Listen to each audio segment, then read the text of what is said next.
মই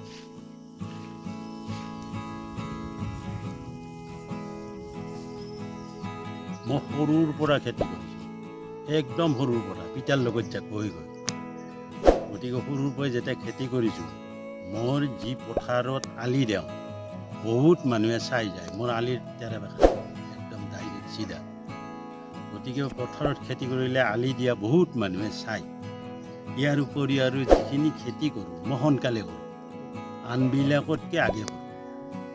ট্ৰেক্টৰ আনো, মানে হেৰি হিচাপে ঠিকা হিচাপে সিহঁতক পইচা দিব লাগে। পাৰ বিঘা 250, 200, এতিয়া আৰু বাঢ়ি বাঢ়ি বেছিয়ে হৈ আছে, কম হোৱা নাই।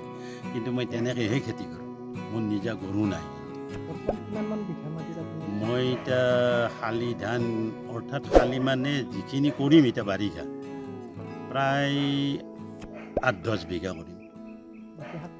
বাকী শাক পাচলি ইয়াতে বস্তিৰ ভিতৰতে 3.5 বিঘা মাটি আছে, একেলগে বস্তিৰ ভিতৰতে কৰিম।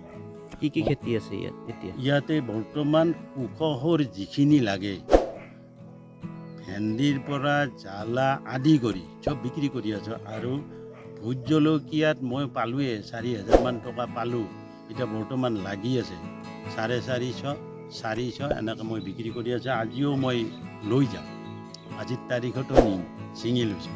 প্ৰত্যেক দিন 1-1.5 কেজি বেছি দিম। আৰু আপোনাৰ বাগানখনত কি আছে ইয়াত? ইয়াত নাৰিকল আছে, তামোল আছে, আম আছে, কঁঠাল গছ বানপানী উঠি মৰি গ'ল। এতিয়া মানে অমিতা আছে, ফলজাতীয় কল আছে।